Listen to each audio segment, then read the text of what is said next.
ভাল লাগছে না, বাসায় যাব। আমাকে একটা রিক্সা ঠিক করে দে না তিথি। চলে যাবি মানে অ্যাটেন্ডেন্সটা অ্যাটলিস্ট দিয়ে যা। নীলিমার কথায় আরুর ভেতরে তেতো ভাবটা বেরিয়ে এলো, মাথাটা ঝাঁকিয়ে উঠল। আরু চটে গিয়ে বলল, বলছি তো বাসায় যাব। শরীর আর মনের একরাশ অসুখ নিয়ে টলতে টলতে কীর্তিকুঞ্জে এসে পৌঁছেছে আরু। বিশাল সদর দরজা ঝনঝন আওয়াজ করে খুলে ভেতরে ঢুকতেই আরও বিরক্ত হয়েও যায়। মামা মামি আর একমাত্র মামাতো ভাই রিজন ওরফে রেজা এসেছে। অরু আর মনুর জীবনে এত এত ঝামেলার মধ্যে উটকো ঝামেলা এই পরিবারটা। কথা নেই বার্তা নেই, যখন তখন এসে হাজির। আসবে তো আসবে, একটা না একটা ঝামেলা পাকিয়ে তারপর বিদায় হবে। আজমির শেখ যখন সুস্থ সবল ছিলেন তখন দিনরাত আগমন ঘটতো এদের। তিনবেলা ফ্রিতে রাজকীয় খাবার আর মহলের নরম গদিতে আরামাইশ করে একটানা 10 দিনও কাটিয়ে দিত। বাড়ি যাওয়ার নামগন্ধ পর্যন্ত নিত না। অরুর মামাতো ভাই রেজা এলাকার পাতিমস্তান, যার দরুন তার ছেলেপেলেদেরও নিয়ে আসতো একমাত্র ফুপুর আসলিন বাড়িতে। অরু আর অনু এসবে বেশ লজ্জিত হতো। যতই যাই হোক, তাদের তো এভাবে আরেকজনের অন্ন ধ্বংস করার কোনো অধিকার নেই। একমাত্র ভাই ভাবি বলে আজমির শেখ তেমন কিছু বলতেন না। অনু অরু একটু গাইগুই করলে ওদের কেউ চোখ পাকাতেন আড়ালে। সব কিছু এভাবে চলছিল, কিন্তু আজমির হক একেবারে বিছানার শয্যায় চলে গেছে। মামা মামির আসল আসল রূপ দেখতে পায় অরুরা। আপন বোনকে দেখা তো দূরে থাক, গত 1 বছরে হাসপাতালে গণ্ডি অবধি মারায়নি ওদের মামা, বরং 2 দিন পর বউ ছেলেকে নিয়ে এই বাড়িতে এসে অনুকে মানসিক অশান্তিতে ভুগিয়ে দিয়েছেন দিনরাত। তাদের কথা একটাই, বাবা নেই, মায়েরও গ্যারান্টি নেই। আজ বাদে কাল মায়ের কিছু হয়ে গেলে ওদের 2 বোনের কী হবে?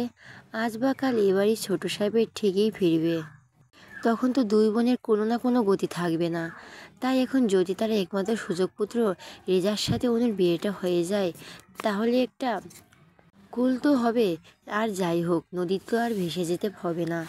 ওরও বুঝে পায় না, এত বড় দুনিয়া থাকতে ওরা নদীতে কেন ভেসে যাবে? কি অপরাধ ওদের? অনুর রাগের ঘট এমনি পরিপূর্ণ। এসব শুনলে আরও বেশি মাথা খারাপ হয়ে যায়। চেঁচামেচি করে বাড়ি মাথায় তুলে ফেলে সে। বিপরীতে মামির গা জ্বালানো কথাই তো আছেই। এক কথায় এরা বাড়িতে পা রাখা মানেই ঝামেলা আর অশান্তি। অরু হলরুমের চারদিকে চোখ বুলায়, অনু কোথাও নেই। তার মানে আপা এখনো হসপিটালে। যাক, ভালোই হলো। ওর মামি ডাইনিংয়ে বসে আঙুল চিবোচ্ছে, রেজা কাউচে বসে পায়ে পা তুলে টিভি দেখছে। মামা আপাতত আশেপাশে নেই। অরু সবটাই দেখলো, তারপর না দেখার ভান করে দোতলায় পা বাড়ালো। দুটো সিঁড়ি মারাতেই পেছন থেকে ডাক পেল মামির। কী রে, দেখলি আমরা এখানে এসে বসে আছি, তাও ঢং ঢং করে উপরে চলে যাচ্ছিস? মামিকে চোখে পড়ে না নাকি? আর আমার বৌমা কোথায়? অরু চোখ খিচে বন্ধ করে নিল। এইটাই ভয় পাচ্ছিল ও। অনেক প্রশ্ন করেছে মামি, এ কথায় উত্তর দিতে হবে কি বলা যায়? অরু পেছন ফিরে বলল, মাথা ব্যথা করছে মামি, একটু ঘুমাবো। আর আপা হসপিটালে মায়ের কাছে। করে নিয়ে আরামায় যা পারিস করে নিয়ে, আজ বাদে কাল বাড়ির মালিক ফিরলে তোদের তো ঘাড় ধরে বের করে দেবে।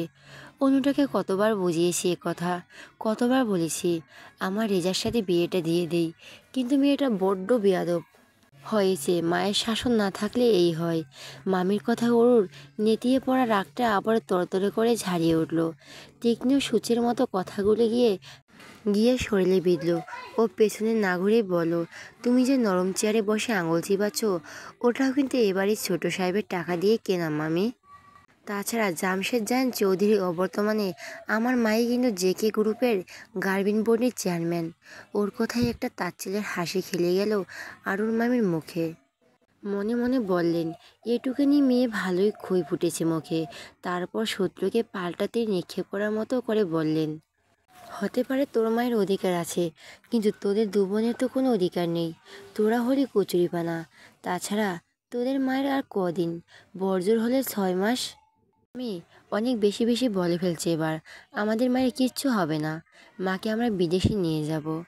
আবারও সে গা জ্বালানো হাসি ছুড়লেন অরুর মামি। বললেন, তোর কি মনে হয় জায়েন কীর্তি চৌধুরী বা তার কোম্পানি তোদের নেওয়ার জন্য বসে আছে? শুনছি তোর জন্য নাকি বাড়ি ছাড়তে হয়েছিল তাকে। মামির সাথে তার তর্কে পেরে উঠল না আরও। দুশ্চিন্তাগ্রস্ত জটলা পাকানো মস্তিষ্কটা আর চাপ নিতে পারছে না। হাত পা থরথর করে কাঁপছে। এই মুহূর্তে গলা থেকে একটা কথাও বের হচ্ছে না। মামি যে এত নোংরাভাবে ওকে আক্রমণ করবে ভাবতে পারেনি ওরও। ওর সামনের দিকে আরও একবার চোখ বুলালো কয়েক জোড়া আক্রমণের তক্ন চোখ। মনে হচ্ছে চোখ দিয়ে ওকে ভস্ম করে দেবে ওরা। ও আর এই মুহূর্তেও হল রুমে দাঁড়ালো না, সিঁড়ি ভেঙে দোতলা নিজের রুমে গিয়ে সপাটে দরজা আটকে দিল। ভেতরে ছিঁড়ে যাচ্ছে। অসহায়ত্ব চারদিকে জংলা আবরণের মতো ঘিরে ধরেছে। মামির তর্কের আঘাতে নিখিল ভাই চলে যাওয়ার কষ্টটা যেন নুন মরিচের ছিটা। আর ভালো লাগছে না। নীলিমা আর তিতির মতো জীবনটা স্বাভাবিক কেন হলো না ভাবছে ওরও।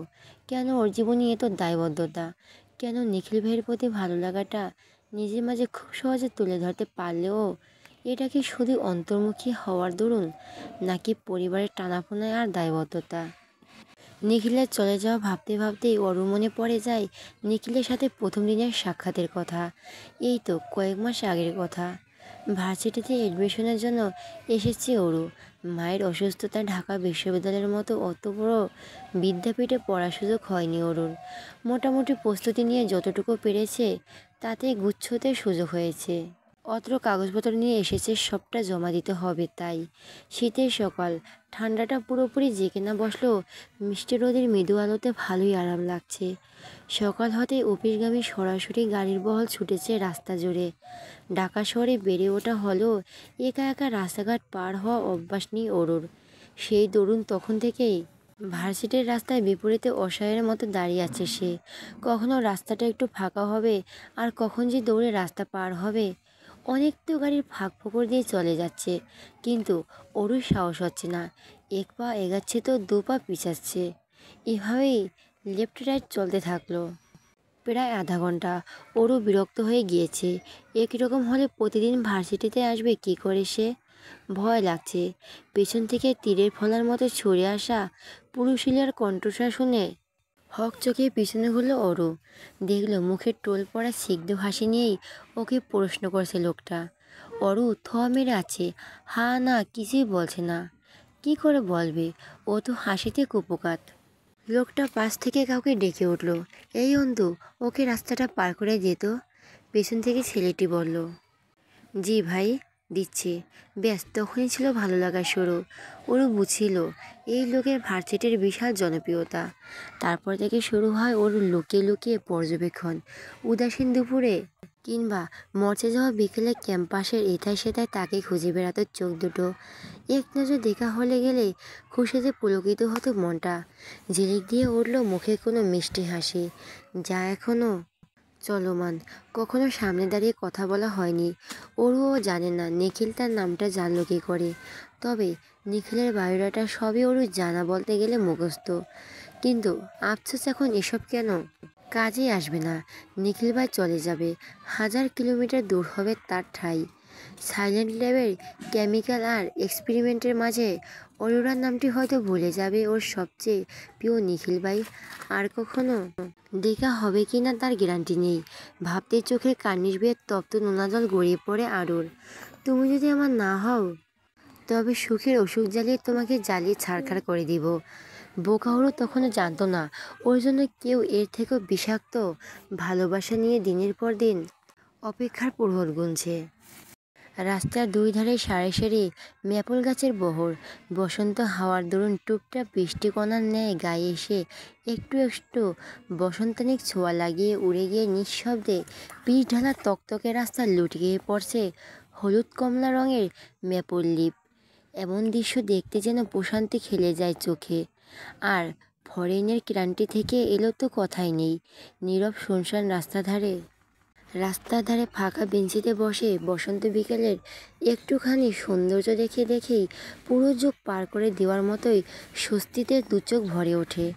তবে এই মুহূর্তে রাস্তার দু সাইডে দাঁড়িয়ে থাকা লোক সমাগমের কারোরই মেপল লিপের সৌন্দর্য বিশ্লেষণের আগ্রহ নেই।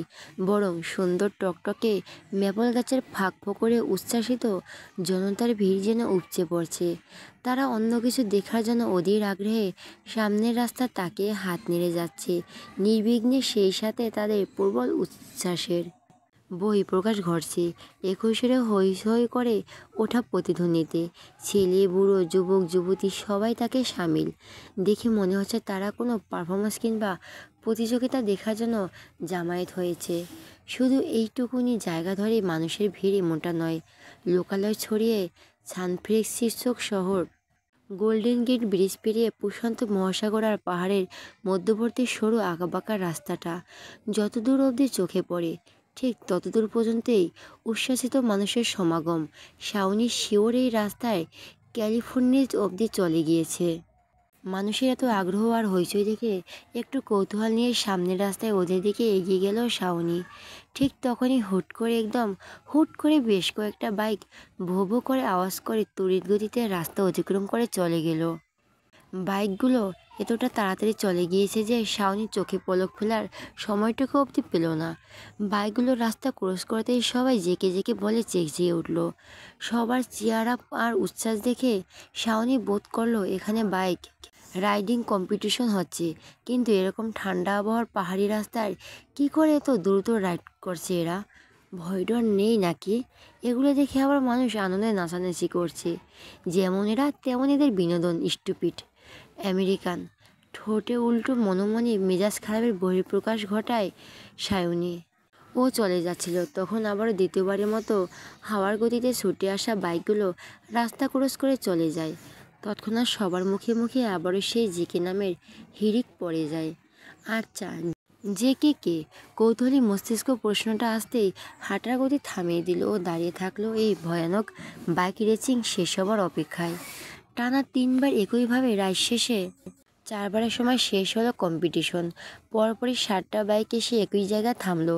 শাওনি জানে সবার আগে যে কেটিএম 390 অ্যাডভেঞ্চার বাইকার পৌঁছেছে ওটাই জেকে রাইড করছে। কারণ চারদিক থেকে ভেসে আসা জেকে নামের জয়জয়কার আর আনন্দ উচ্ছ্বাস তার জানান দিয়ে যাচ্ছে। তবে জেকে নামক লোকটা একটু অন্যরকম। এত চেয়ার আপেও কোনোরূপ হেলদোল নেই তার। খুবই স্বাভাবিক মুখভঙ্গি। চ্যাম্পিয়ন হয়েও খুশির লেশমাত্র নেই তার মুখে। অথচ রানার আপ হওয়ার বাইকারটা খুশিতে ফেটে যাচ্ছে। সেই খুশি তার মুখের চোখে জোয়ারের জলের ন্যায় উপচে পড়ছে। জেকে হেলমেট খুলে সরুর উপর সেটাকে শটান বসিয়ে দেয়। হেলমেট খুলতে বেরিয়ে আসে তার স্টাইলিশ ঘাড় ছুঁইছে লম্বা চুলগুলো। ঘাড় অবধি চুলে তাকে জেন্টালম্যান লাগছে না মোটো, বরং স্টাইলিশ সুপারস্টার বলতে হয়তো মানানসই হবে বাক্যটা। মনে হচ্ছে ব্র্যান্ড নিউ বাইকের কয়েক দফা শ্যুট করেই মাত্রই থেমেছে সে। ডান হাত দিয়ে বিখলে চুলগুলোকে ব্যাকবিলাস করতে করতেই অন্য হাতে পড়ে থাকা অ্যাপেল ওয়াচার এক নজর চোখ বুলিয়ে নিয়ে আবারও হেলমেটটা পরে নিল সে। ওদিকে চ্যাম্পিয়ন পুরস্কার বিতরণের জন্য স্টেজে তাকে বারবার ডাকা হচ্ছে। জেকে হেলমেট পরে সেদিকে একবার চাইল। আশ্চর্য সবাই ডাকছে, তবুও কেমন বেখেয়ালি ভঙ্গিমা তার। শেষমেশ কর্তৃপক্ষের একজন তারকার কাছে এগিয়ে আসতেই জেকে বলে, ওয়েট আই মিনিট। তারপর কাউকে কল করতে কয়েক মিনিটের মধ্যেই একটা কালো গাড়ি এসে থামলো ওখানে। গাড়ি থেকে ফর্মাল ড্রেস কোড পরিহিত একজন নামতেই জেকে লোকটাকে উদ্দেশ্য করে বলো, look he is my assistant পড়তো ইয়াসান, give him the prize money. লোকটা বিরক্তিতে ভুরু কুচকায়, are you kidding me? No, I am serious. Then what are you attend the game and risk your life? লোকটার কথায় বিরক্তির ছাপ স্পষ্ট। জেকে তির্যক হাসল। কাঠ দুটো সামান্য উপরে তুলে ভাবলেশীন মুখে বলল, we know riding is thrilling also dangerous and I love danger a lot. শান্ত এবং স্থির কণ্ঠস্বর, তবে শরীরের কাঁপন ধরিয়ে দেওয়ার মতোই ভয়ানক কথার টোন। শেষ কথাটা বলে চোখে বিশাল আকৃতির রোদ চশমা চাড়িয়েই সাই করে নিজের কেটিএম বাইক নিয়ে পাহাড় রাস্তার বাঁকে মুহূর্তে হারিয়ে গেল জেকে। সবার দৃষ্টি এখনও সেদিকেই স্থির। কর্তৃপক্ষের লোকটা বিরক্ত হলো, তবে চটে গেল না। এই ছেলে প্রতি বছর একটা না একটা ঝামেলা পাকাবেই, এটা তার বোধগম্য হয়ে গিয়েছে। এতদিন হয় কোনো প্রতিদ্বন্দ্বীকে ইচ্ছে মতো পেটাবে, নয়তো রাইডিংয়ের মাঝপথে বাইক ঘুরিয়ে নিয়ে চলে যাবে, আর না হলে প্রায় গিভিংয়ে এসে ঝামেলা পাকাবে। শুধু পপুলারিটি আর অডিয়েন্সের ডিমান্ডে সারা বছর ঘুরে ঘুরে রাজি করানো হয়ে থাকে। নয়তো এমন আতপাগল রকচটা ছেলেকে জীবনেও কম্পিটিশনে আনতেন না তিনি। বাপের বয়সী হোক কিংবা দাদার কারো কথাই 2 পয়সার সম্মান পর্যন্ত দেয় না এই ছেলে।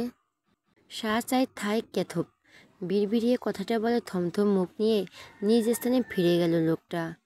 Attitude, appearance, good look, everything is so mindly. মুগ্ধ নয়নে ফাঁকা রাস্তা দেখিয়ে তাকিয়ে কথাটা বলল এক বিদেশিনী। শাইনের পাশে মেয়েটা দাঁড়ানো। ও মেয়েটার মুগ্ধতা দেখে একটু জেছে জিজ্ঞেস করলো, হু ইজ হি? মেয়েটা নেশা লাগানো চোখে বলো, he is JK, the champion. Shiny মাছি তাড়ানোর মতো করে বলো, I know that, but. Shiny কথাটা শেষ করতে হলো না, তার আগে বিদেশিনী ভাঙা ভাঙা বাংলায় বলে, ও হি ইজ ওয়ারশিপ ঝায়ায় ত্রিতিক, he is a very good rider. বিদেশিনীর আদো আদো বাংলা শুনে শাইনি মুচকি হাসে। এরপর পাল্টা প্রশ্ন ছুড়ে বলে, হি লুকস ডিফারেন্ট। বিদেশিনী ভুরু কুচকায়। শাইনি মনে মনে ভাবে, লোকটি দেখতে একেবারে অন্যরকম। টকটকে গৌরবর্ণ, শরীরের গঠন, চেহারা সব কিছুতেই ব্রিটিশদের ছাপ স্পষ্ট। অথচ গোল ভাসমান কালো মণি যুক্ত চোখ দুটো দেখলে যে কেউ বলবে এশিয়ান কোনো দেশের কোনো এক সম্ভ্রান্ত গোত্রের উত্তরাধিকারী সে। একলিস্ট অ্যাটিটিউড তো তাই বলে। বিদেশিনী এখনও তার ধূসর চোখে প্রশ্নসূচক দৃষ্টিতে তাকিয়ে আছে দেখে শাইনি মেকি এসে বলে, nothing nothing, I just say he is so handsome, ইয়ার look like the Hollywood hero. By the way, what's your name? বিদেশিনী সম্মানীয় হাসি দিয়ে জানায়, ক্যাথলিন ক্রিয়া ইয়োর, I am Shiny Mukherjee. Oh, are you foreigner? Yeah, I from India. তারপর নিজেদের মধ্যে আরও কিছু কুশল বিনিময় হয় ওদের। এক পর্যায়ে শাইনি জানতে পারে ক্যাথলিন জেকে মোটামুটি পার্সোনালিটি চেনে, আর জেকে আসলে ব্রিটিশ ফিটিশ কিছু নয়, বরং আমেরিকান সিটিজেনধারী আদ্যোপান্ত বাঙালি পুরুষ। তাহলে এই ছেলের চেহারা এতটা ভিনদেশি ছাপ কেন? প্রশ্নটা থেকেই গেল শাইনির কৌতূহলী মনে। টানা 2 দিন হতে চলল মামিরে বিদায় হয়েছে। আরও জানতো অনু বাড়িতে ফিরলে ঝামেলা শুরু হবে, আর হয়েছেও সেটাই। মামির গা জ্বালানো কথা শুনে ওরও চুপচাপ মেনে নিলেও অনু খালি মুখে মুখে সহ্য করতে পারে না মোটেই। কারণ আর যাই হোক, মাকে হাসপাতালে এক কামরায় বেডে শুয়ে রেখে তার পক্ষে বিয়ের পিঁড়িতে বসা সম্ভব নয়। রেজার মতো পাতিমস্তানের সাথে তো নয়ই। মামিকে এসব মুখের উপর বলে দেওয়ার মানে ভয়াবহ ঝড়ের পূর্বাভাস। আর তাই হলো কথায় কথায় গমগমে হয়ে উঠল পুরো মহল। এক পর্যায়ে কথা কাটাকাটি থেকে শুরু হয়ে গেল বিশাল তর্ক। অনুর মেজাজে সর্বক্ষণই তুঙ্গে থাকে। এই মুহূর্তে মামির কথার আঘাত তার মধ্যে চরম বিরক্তি আর উত্তেজনা সৃষ্টি করলো। শরীরে রঙে রঙে ছড়িয়ে পড়ল অযাচিত ক্ষোভ আর রাগ। রাগের মাথায় হলরুমের কাছের জিনিসগুলো একটা একটা করে আছাড় মেরে ভাঙতে লাগলো সে। হলরুমে ঝনঝন করে কাঁচ ভাঙার আওয়াজ শুনে অরু নিজের কান্নাকাটিতে লাগাম টেনে বাইরে বেরিয়ে এলো। দেখলো তার ভদ্র শান্ত আর নরম মনের আপার সবচেয়ে ক্ষুণ্ণ রূপ। ওর এমন রাগ দেখে মামি যে খানিকটা ভড়কে যায়নি এমন নয়, তবে সেও দমে যাওয়ার পাত্রী নয়। তার ক্ষিপ্ত মুখশ্রী দেখে মনে হচ্ছে এর শেষ দেখেই ছাড়বেন তিনি। অবশেষে পরিস্থিতি সামাল দিতে রেজা নিজের মাকে নিয়ে তৎক্ষণাৎ ত্রিকিটকুঞ্জ থেকে বিদায় নেয়। আর কখনো আসবে না তোমরা। ওরা চলে যাওয়ার সঙ্গে সঙ্গে অনু গিয়ে ঝর্ণা করে মহলের সদর দরজা আটকে দেয়। তারপরে নিজের রুমে ঢুকে কক্ষবন্দি করে নেয় নিজেকেও। অরু দৌড়ে যায় বোনকে আটকানোর জন্য, তবে সেটা বড্ড দেরি হয়ে যায়। তাই আগেই সামনের দরজায় খিল আটকে দেয় অনু। অরু জানে তার আপা আজ রুম থেকে বের হবে না। অরু ডাকতে ডাকতে বেহুশ হয়ে গেলও না, তবুও কিছুক্ষণ ধরে ডাকাডাকি করে ক্ষান্ত হয়ে ফিরে যায় অরু। সে রাতে 2 বোনের কারোই আর খাওয়া হলো না। পরের দিন সকালে নিজ হাতে নাস্তা, মায়ের জন্য ছুপ সব কিছু বানিয়ে আবারও কড়া নাড়ল অনুর দরজায়। এবার অনু দরজা খুলল। পরনে সুতি চুড়িদার, হাতের ট্রলি ব্যাগ, লম্বা চুলগুলোতে এঁটে আছে সুন্দর ফ্রেঞ্চ বেনি। দেখে বোঝা যাচ্ছে হাসপাতালে যাওয়ার জন্য একেবারে তৈরি হয়ে বেরিয়েছে সে। আপাকে পরিবেটি হয়ে বেরোতে দেখে বিমর্ষ চোখ দুটো খুশিতে টইটুম্বুর হলো অরুর। অনুকে প্রশ্ন করার আগেই অবকাশ না দিয়েই অরু একের পর এক বলতে লাগলো, টেবিলের নাস্তা রেডি, মায়ের স্যুপ হটপটে ভরে রেখেছি, আর ইমেলেও পাঠিয়ে দিয়েছি। চল একসাথে খাবো। কথা শেষ করে অরুর সামনে হাঁটা ধরতেই ওর হাত টেনে ধরে ওকে বুকে জড়িয়ে নেয় অনু। আপার রাগ কমেছে, ব্যাপারটা বুঝতে পেরে খুশিতে পুলকিত হয়ে শক্ত হাতে বোনের গলা জড়িয়ে ধরে অরু নিজেও। আপা, তুই কেন বদলে গেলি বল তো? কাল তোর রাগ দেখে আমি নিজেও ভয় পেয়ে গিয়েছিলাম।